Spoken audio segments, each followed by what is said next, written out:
Dati ay pinapangarap lang kita, hinihiling ka sa mga dumadaang tala.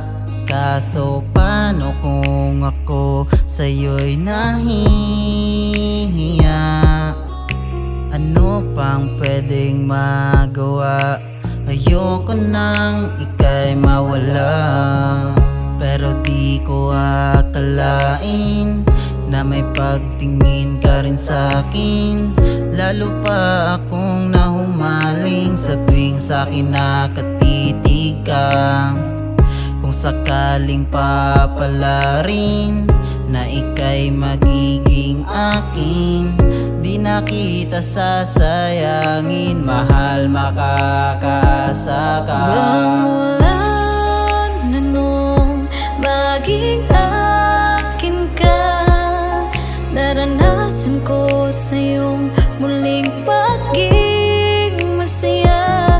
Wala na akong pakialam sa sasabihin ng iba. Ang mahalaga,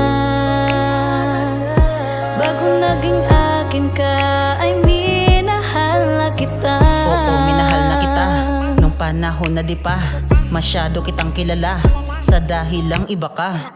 Kaya simula na nung araw na yun, ako ay lagi na sa'yong nakabantay. Pagtapos ng klase, labas ng silid at sa'yo doon na magpapapansin ng panay. Diba? Tanda mo pa ba? Yung kulot na binatang masungit na pag nandyan ka ay kunwari di ka kilala. Pasensya ka na, wala ko lakas ng loob pa dati para sa'yo umamin. Kapal ng mukha lang ang meron ako, ta sa'yo ay mukha pa akong alanganin. Ngayon tignan mo naman, puso mo ako na ang laman. Ba't makikipag-unahan pa kung ako na lamang? Kaya kapit ka ng mahigpit ito sa aking kamay, alam kong di ka nabibitaw. Dahil kapag tayo ay magkasama, malinaw na di tayo maliligaw. Nung ikaw ay napasakit, pinangako di ko kakayaan na ikaw ay mapunta sa kanila. Dahil sa akin dama mo naman kaligayahan na kahit kailan di mo mararanasan sa iba. Kaya asahan mo sa akin, mahal, ikaw ay hindi na mapapalitan. Dahil kung ba't ako humihinga ngayon ay ikaw lang ang dahilan. Na nung maging akin ka, naranasan ko sa iyong muling pagiging masaya. Wala na akong pakialam sa sasabihin ng iba. Ang mahalaga, bagong naging akin ka, ay minahal na kita.